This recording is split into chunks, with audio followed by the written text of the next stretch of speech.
I'm Ray Newman. I'm a professor of fisheries in the Department of Fisheries, Wildlife, and Conservation Biology, and I'm from Newcastle, Pennsylvania. The center should be able to bring together a fairly broad group of people dealing with invasive species and aquatic invasive species, so we're not sort of spread on a huge array of topics. And I think the interaction, getting some ideas from other people, being able to collaborate on particular issues. In the past, we've been collaborating with Dr. Sorensen and Dr. Beyer on carp control, and then looking at how we can integrate that into invasive plant management. And so again, having this broader group of people, I think, allows us to address multiple problems, and typically there is more than one problem in a given stream or lake at a time, and really try to improve resources for the people in Minnesota. The work that I'm interested in doing is on invasive aquatic plants.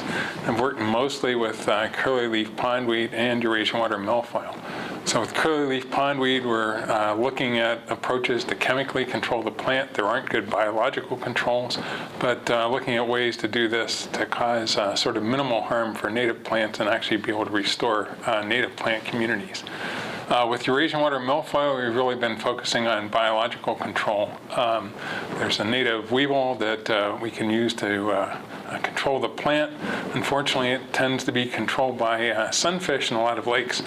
So the main thing that we're going to try to look at is whether we can actually manipulate sunfish populations to enhance weevil populations and other herbivores, and then that would enhance milfoil control. Invasive plants like curly-leaf pondweed and Eurasian watermilfoil cause several problems. They can outcompete native plants, which are important habitat for fish and invertebrates that we go out, and they can also help maintain better water clarity by having a good plant community.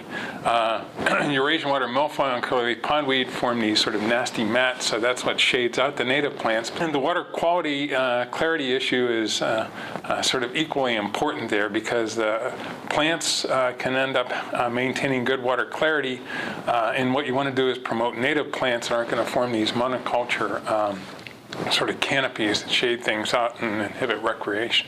So we're really trying to come up with sort of ecologically sound ways to reduce the nuisance level, but to try to come up with good habitat for fish and invertebrates in our lakes.